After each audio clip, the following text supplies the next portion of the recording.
Hello everyone, my name is Arun Kumar Tiwari and I welcome you all in Gayatri classes. So today I am going to explain class ninth history chapter number 1 whose name is French Revolutions.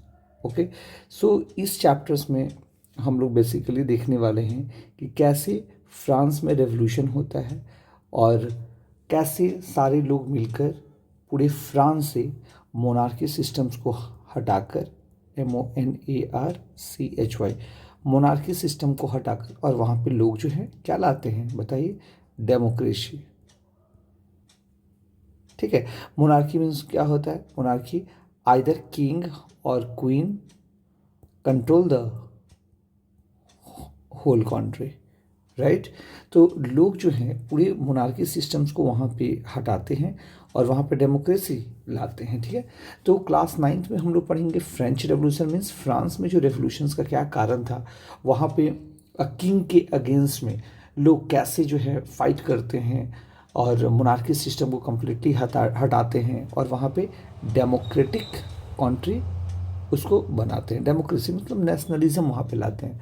तो ये हो गया आपका class ninth का जैसे French revolution. Okay, और यहीं इसी का सेकेंड पार्ट हम लोग क्लास टेंथ में देखेंगे और उस चैप्टर्स का नाम है the nationalism in whole Europe. Okay, तो फॉर एग्जांपल अगर मान लीजिए कि ये यूरोपियन कंट्री है और इसमें एक फ्रांस देश है। ठीक है, तो क्लास नाइन्थ में पढ़ेंगे कि यहाँ पे कैसे रेवोल्यूशन आया और पूरा फ्रांस में जो है ये पूरा फ्रांस जो है वो नेशनलाइज हो जाता है। यहाँ से मोनार्की को कम्प्लीटली जो है हटा दिया जाता है और डेमोक्रेसी आ जाता है। ये क्लास नाइन्थ में देखना है। लेकिन क्लास टेंथ में देखेंगे कि ये रेवोल्यूशन बस फ्रांस तक ही थमने का नाम नहीं लेता है, धीरे धीरे धीरे धीरे दूसरे पूरे कंट्री में भी ये पूरा स्प्रेड होता है और देखते ही देखते पूरे यूरोप को नेशनलाइज कर देता है। ठीक है, तो सारे यूरोपियन कंट्री जो है वो नेशनलाइज हो जाता है। ठीक है, तो इस चैप्टर ये वीडियो बनाने का मेन मकसद मेरा ये नहीं है कि हम इसमें पूरे डिटेल्स में एक्सप्लेन करें। मेरा मेन मकसद है कि हम आपको सॉल्यूशन पार्ट दे पाएँ, एनसीईआरटी सॉल्यूशन और प्लस एडिशनल क्वेश्चंस। हाँ, एक चीज़ ध्यान रखिएगा कि जब आप एनसीईआरटी क्वेश्चन बनाएंगे, एनसीईआरटी क्वेश्चन बनाएंगे तो इसमें तो आपको कोई भी क्वेश्चन नहीं छोड़ना है। लेकिन जैसे हम एडिशनल क्वेश्चंस जो बनाएंगे, जैसे एडिशनल क्वेश्चंस जो हम बनाएंगे तो एडिशनल पार्ट्स कौन सा क्वेश्चंस बनाना है कौन सा नहीं बनाना है, एडिशनल पार्ट वाले क्वेश्चंस को थोड़ा सा ध्यान से देखेंगे कि इसमें कौन सा क्वेश्चंस को हम कट कर रहे हैं और कौन से क्वेश्चंस को हम टिक कर रहे हैं और उसी को बनाना है। सारा सॉल्यूशंस नहीं बनाना है। ऐसा नहीं कि आप वीडियो को बिना सुने और सारा बनाए जा रहे हैं, तो फिर उस समय आप पूरे लॉस में जाएंगे और आपका समय क्या होगा, वेस्ट होगा। लेकिन आपको एग्जामिनेशन पॉइंट ऑफ व्यू के लिए ये सारे क्वेश्चंस को एक बेहतर ढंग से देखना है। ठीक है, तो आपसे ये कहना चाहेंगे कि आप एक चीज़ बताओ कि आखिर पूरे फ्रांस में, ठीक है, पूरे फ्रांस में जब मोनार्की सिस्टम था तो आखिर राजाओं ने क्या किया जिसकी वजह से जो है लोग काफ़ी उग्र हो गए और उन्होंने ये ठान लिया कि अब यहाँ से हम लोग को मोनार्की को क्या करना है, MONARCHY मोनार्की को क्या करना है बताइए, कंप्लीटली यहाँ से हटाना है और यहाँ पे पूरे कंट्री को डेमोक्रेसी बनाना है। ठीक है, तो हुआ ये था कि पूरी सोसाइटी को, ठीक है, पूरी सोसाइटी को राजाओं ने 3 भागों में बांट दिया था, राइट। यहाँ पे तक क्लर्जी जिसमें बस चर्च वाले लोग आते थे, प्रीस्ट वाले लोग आते थे, इसमें नोबिलिटी और इसमें पीजेंट्स। ठीक है, इसमें वो थे जो जमींदार थे, ठीक है, और इसमें ये थे जो गरीब थे, जो डॉक्टर्स थे, लॉयर्स थे, टीचर्स थे, इंजीनियर्स थे। मीन्स इसमें ये मैक्सिमम परसेंटेज इन्हीं का था। इनको टैक्स देना होता था। अगर टैक्स की बात की जाए तो यहाँ पे टैक्स नहीं देंगे, ठीक है, ये भी टैक्स नहीं देंगे, बट इनसे टैक्स लेना है। ये बाई बर्थ प्रिविलेज इंजॉय करते थे, ये भी बाई बर्थ प्रिविलेज, मतलब जन्म ले लिए क्लर्जी फैमिली में, फिर आपको कोई टेंशन नहीं लेना। जन्म ले लिए आप नोबिलिटी में, आपको कोई टेंशन नहीं लेना। लेकिन सबसे ज़्यादा प्रॉब्लम्स देखने को मिलता था कहाँ पे, पीजेंट्स को। तो इतना ज़्यादा इनको प्रताड़ित किया गया, इतना ज़्यादा प्रॉब्लम्स किया गया कि ये ठान लिए कि अब तो मोनार्की को हम लोग हटा के रहेंगे। ओके, तो हम लोग क्लास में इसको डिटेल्स में पढ़ेंगे। मेरा अगेन हम कहना चाह रहे हैं कि मेरा मेन मकसद है कि सॉल्यूशंस सभी का एक बेहतर ढंग से सॉल्यूशंस पार्ट आपको मिल सके, यूनिफॉर्मिटी आपके फेयर में दिखे ताकि सबका फेयर जो है एक बेहतर ढंग से दिख सके। ओके, तो आइए हम लोग देखते हैं कि एनसीईआरटी का अभी जो हम लोग देखने जा रहे हैं, अभी जस्ट जो आप देखेंगे वो एनसीईआरटी का सॉल्यूशंस आप देखने जा रहे हैं, ठीक है, और उसके बाद आप एडिशनल देखोगे। ओके, तो आइए देखते हैं। तो आइए अब देखते हैं एनसीईआरटी का सॉल्यूशंस पार्ट। ओके, तो चैप्टर नंबर 1 का ये एनसीईआरटी सॉल्यूशंस है। देखिए, तो सबसे पहला क्वेश्चन है describe the circumstances leading to the outbreak of revolutionary protest in France. आखिर क्या कारण हुआ था कि वहाँ पे रिवॉल्यूशनरी जो है वो आउटब्रेक हो गया, मीन्स प्रोटेस्ट करना स्टार्ट कर दिए फ्रांस में।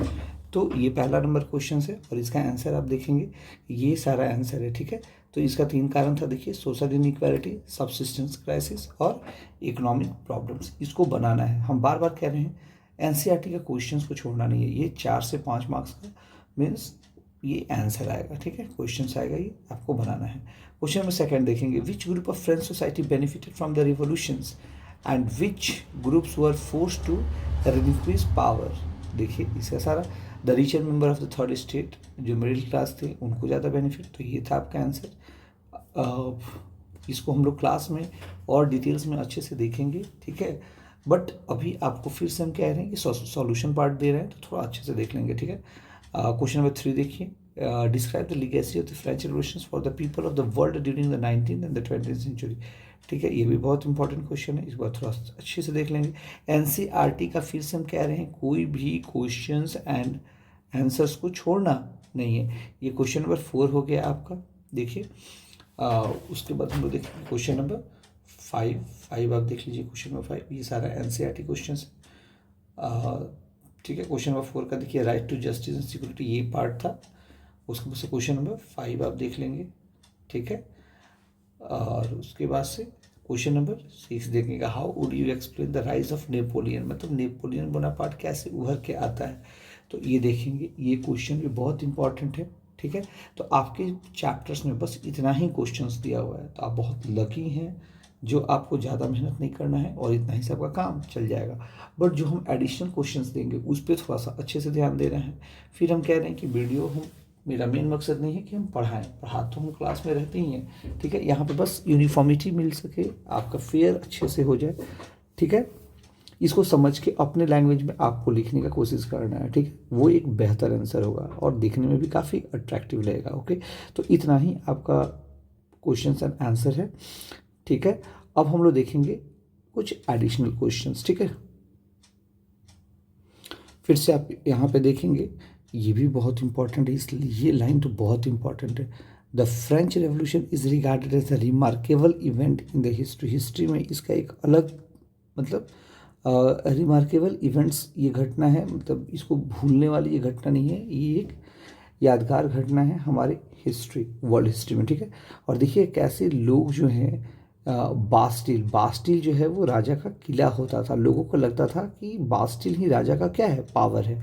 तो बास्टिल के सामने 14 जुलाई 1789 mark the beginning of the French revolution, ठीक है। तो 14 क्वेश्चन आएगा कि फ्रेंच रेवोल्यूशन कब हुआ था, तो आप क्या कहेंगे, 14 जुलाई 1789। उसके बाद देखेंगे क्या कारण था फ्रेंच रेवोल्यूशन का, ठीक है। तो क्या कारण था फ्रेंच रेवोल्यूशन का, तो यहाँ पे देखिएगा बहुत सारा कारण दिया है, inequality in the French society. उसके बाद से आप देखोगे, अगर आप पढ़ेंगे ना, ठीक है, तो आपको समझ में आएगा। ये देखिए जो ब्लैक बोर्ड है ना, इसको तो बिल्कुल मिस नहीं करना है, यहाँ से 1-1 मार्क्स का क्वेश्चन आता है, ठीक है। तो the churches also collect religious tax from the people, जो चर्च के लोग थे ना वो लोगों से रिलीजियस टैक्स लेते थे, जिसको तिथ कहा गया है, ठीक है। और ये भी बहुत इंपॉर्टेंट है, tally. Member of the third state had to pay the direct tax, और जो थर्ड स्टेट के जो लोग थे वो डायरेक्ट टैक्स पे करते थे और उसको कहा गया है टैली, ठीक है। हाँ, ये देखो यही वो मेन कारण है, ठीक है, यही वो मेन कारण है जिसकी वजह से फ्रेंच रेवोल्यूशन देखने को मिला था, ठीक है।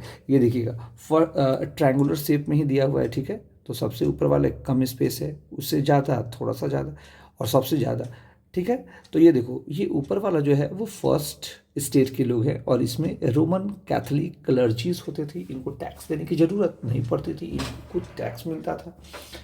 ठीक है।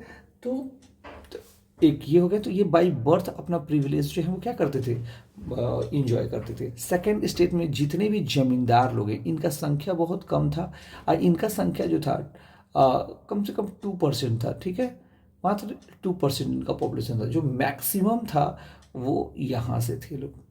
ठीक है।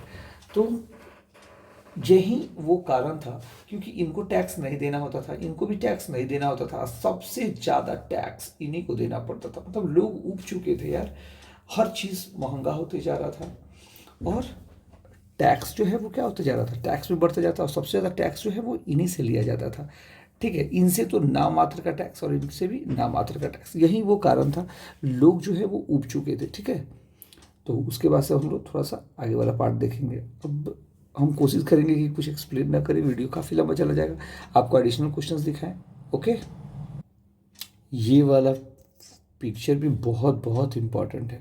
ठीक है, तो क्लास में इसको हम बेहतरीन ढंग से समझाने वाले हैं, बस आप वीडियोस यहाँ पे देख लीजिए। ओके, तो ज़्यादा टेंशन लेने की बात बिल्कुल नहीं है। ओके, इनको एक बार ज़रा गौर से देख लेंगे। यही है मैक्सिमिलियन रॉबेस्पायर, इनके बारे में हम लोग कुछ डिटेल्स पढ़ेंगे क्लास में, लेकिन आप इनको कम से कम रिकॉल कर लें कि मैक्सिमिलियन रॉबेस्पायर कौन थे, कैसे दिखते थे। क्योंकि आप क्लासेस में कोई भी कैरेक्टर्स का नाम लिया जाता है तो आप तुरंत पलट के पिक देखना चाहते हो, फोटो देखना चाहते हो कि आखिर वो बंदा दिखता कैसा था। ठीक है, तो आप मैक्सिमिलियन, अभी हम नहीं बताने जा रहे हैं मैक्सिमिलियन रॉबेस्पायर के बारे में। ठीक है, इनके बारे में भी हिस्ट्री में बहुत अच्छे से डिटेल्स लिखा हुआ है। तो फिर से कह रहे हैं कि मेरा मकसद जो है पढ़ाना नहीं है, लेकिन बस एक बार फेस को याद कर लो। ठीक है, अगर उनके बारे में देखें तो यहाँ पे ये चीज़ देखेगा कि मैक्सिमिलियन रॉबेस्पायर जो थे वो 1793 और 94 के बीच में वो आए। उनका जो एनिमीज था वो क्लर्जी एंड नोबल्स, बिल्कुल। और ये देखिएगा, the guilty were guillotine, guillotine कहिएगा। गुलेटिन मतलब क्या होता है कि एक ऐसा इंस्ट्रूमेंट, ठीक है, एक ऐसा इंस्ट्रूमेंट जिसमें पूरा ब्लेड लगा रहता था और अगर कोई भी दोषी पाया जाए तो इस ब्लेड से क्या किया जाता था, गर्दन को बॉडी से अलग कर दिया जाता था। ठीक है, तो कोई भी गिल्टी होता था ना तो मैक्सिमिलियन रॉबेस्पायर जो है वो सीधे क्या करते थे, गुलेटिन कर देते थे। ठीक है, इन्होंने बहुत सारा रूल्स रेगुलेशंस लाया। ठीक है, तो ये सारा चीज़ एक बार अच्छे से देखेंगे। फिर हम कह रहे हैं इस वीडियो को हमको ज़्यादा लंबा नहीं ले जाना है, एडिशनल क्वेश्चन पे हम लोग मूव करते हैं। ओके, हाँ, ये रहा आपका एडिशनल क्वेश्चंस। तो हम फिर से कहना चाहेंगे कि एडिशन क्वेश्चंस आपको बिल्कुल नहीं छोड़ना है, जो हम कह रहे हैं उसको तो बनाना ही है। और इसका सारा आंसर पार्ट जो है, आंसर पार्ट वो लास्ट में दिया है, ये कहीं ना कहीं आपके बेनिफिट्स के लिए, क्योंकि अगर तुरंत वहीं पे आंसर दे देता तो आप ज़्यादा कंसंट्रेट नहीं कर पाते। ठीक है, तो ये चीज़ देखिएगा। सबसे पहले अभी जस्ट हमने एक आंसर तो आपको दे दिया, बताइए तो किस पे ज़्यादा टैक्स लगता था। Which of the following state French society paid all the tax, सब टैक्स दे रहे हो। फर्स्ट स्टेट नहीं, कलर्जी आते थे। सेकेंड स्टेट नोबिलिटी आते थे। थर्ड स्टेट ये होगा आपका। ठीक है, आंसर्स उसका देखो, द टैक्स वाज। अब हम एक एक क्वेश्चन पढ़ेंगे ना तो यार बहुत ज़्यादा समय चला जाएगा। ठीक है, हम जल्दी से इसको स्विप करते हैं, आप देखिएगा। और सारे क्वेश्चंस को बनाना है, जो ऑब्जेक्टिव है वेरी शॉर्ट में भी हमको सेलेक्ट कर देंगे। ठीक है, तो ज़्यादा टेंशन नहीं लेना है। ठीक है, अगर आप बुक अच्छे से पढ़ लो तो ये सारा क्वेश्चंस आपको मिलेगा। Self study is the best tonic यार। जो बच्चे अभी 4 से 5 घंटा सेल्फ स्टडी नहीं कर रहे हैं ना तो उनको आने वाले समय में बहुत ज़्यादा प्रॉब्लम होने वाला है और वो टाइम पास कर रहे हैं। ठीक है, तो ये देखिए 13, 14, हाँ वेरी शॉर्ट देख लीजिए। 10 है तो वेरी शॉर्ट में मतलब क्या होता है बताइए, एक एक लाइन का आंसर समझिए कि ऑब्जेक्टिव भी यहाँ से बन जाता है। तो आप बस वेरी शॉर्ट का आंसर आप बता दोगे। ठीक है, आपको लिख लेना है। ओके, अच्छा, शॉर्ट क्वेश्चंस में आप यहाँ देख लो। तो शॉर्ट क्वेश्चंस में आपको सारा नहीं करना है। ठीक है, हम आपको जितना बताएंगे उतना ही करना है। ठीक है, तो आइए थोड़ा सा देख लेते हैं। चलिए, ये हम लोग देख लेंगे इसमें। हाँ, ये जरूर देख लेंगे, ये इम्पॉर्टेंट है। ठीक है, जो ठीक कर रहे हैं बस उतना ही करना है, उससे ज़्यादा नहीं करना है। आपके प्रेशर्स को हम कम करना चाहते हैं, बहुत ज़्यादा आपने प्रेशर ले लिया। उसको देखिए, these 3 causes led to the substance older, ठीक है। क्वेश्चन नंबर 4 कर लो, ठीक है। Describe the middle class in the 3 points, ठीक है। How did the peasant present against the feudal lords noble of France, ठीक है। और एक दे दिया जाए स्टर्न फ्रांस, ठीक है।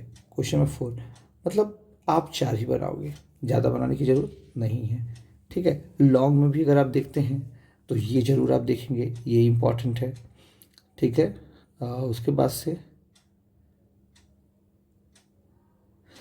Explain the event incident, how did the philosopher influence the thinking of the people of, ठीक है। The future of France after, ठीक है। ये 2 क्वेश्चन यहाँ पे इम्पोर्टेंट दिख रहा है, लेकिन हम वीक पे टिक मार दे रहे हैं। वैसे आप दोनों को थोड़ा अच्छे से देखेंगे, ठीक है। लेकिन हमको तो बस बताना है, ये 2 आप देखते रहोगे, ठीक है। लेकिन क्वेश्चन नंबर 1 एंड 2 आप बना लीजिए, that was the final, okay. But और सब क्वेश्चन हम फिर से कह रहे हैं, प्लीज़ थोड़ा सा देखिएगा। उसका देखिएगा असर्शन एंड रीजन्स क्वेश्चंस का भी दिया हुआ है, आपको बनाना है, ढूंढना है। मेहनत जो करेंगे वो ऑटोमेटिकली आगे बढ़ ही जाएंगे, ठीक है। केस बेस्ड क्वेश्चंस देखिए, आप देख सकते हैं, सारा आंसर खुद से पहले कीजिए, ठीक है। ये पॉज कर सकते हैं, पॉज कर करके इसका सारा पार्ट आप देखिए, ठीक है। क्लियर हो जाएगा, सारा समझ में आ जाएगा। हाँ, ये देखिए आपका आंसर पार्ट, आपका आंसर पार्ट का टाइम आ गया, ठीक है। तो यहाँ ध्यान दीजिएगा, देखिए तो अच्छे से आपको इसका आंसर बनाना है, ठीक है। वेरी शॉर्ट का जितना हमने कहा था वो देखिए, एक एक लाइन का सारा आंसर जो है एक एक लाइन का है। शॉर्ट आंसर में जो हमने कहा था बस आपको उतना ही बनाना है, ज़्यादा बनाने की ज़रूरत नहीं है। आप उतना ही फेयर में आपको बस उतना ही दिखाना है, ठीक है। उसके बाद से आप यहाँ ध्यान दीजिएगा, जो हमने टिक किया है बस वही क्वेश्चंस का करना है। बार बार कह रहे हैं, समय को वेस्ट होने नहीं देना है। लॉन्ग में देखिए हमने 1 एंड 2 दिया था, ये मोस्ट इंपॉर्टेंट है बच्चों। और यहाँ से क्वेश्चंस आता है, प्लीज़ 4 to 5 मार्क्स का क्वेश्चंस आएगा, इसलिए ध्यान देना है, समय को वेस्ट नहीं होने देना है, ठीक है। तो ये क्वेश्चन में आपको बनाना बस 2 है, ठीक है। यहाँ तक असेंबली और बस हो गया, आपका चैप्टर ख़त्म होने के कगार पे आ गया है, ठीक है। और ये चैप्टर आपका ख़त्म भी हो गया, ठीक है। तो हम लोग यहाँ पे लिखेंगे आप thank you and have a good day, ठीक है। Thank you and have a great day, okay. So एक स्वीट स्माइल के साथ अब इसको बंद किया जाए, okay. Bye, thank you, please take care and bye bye.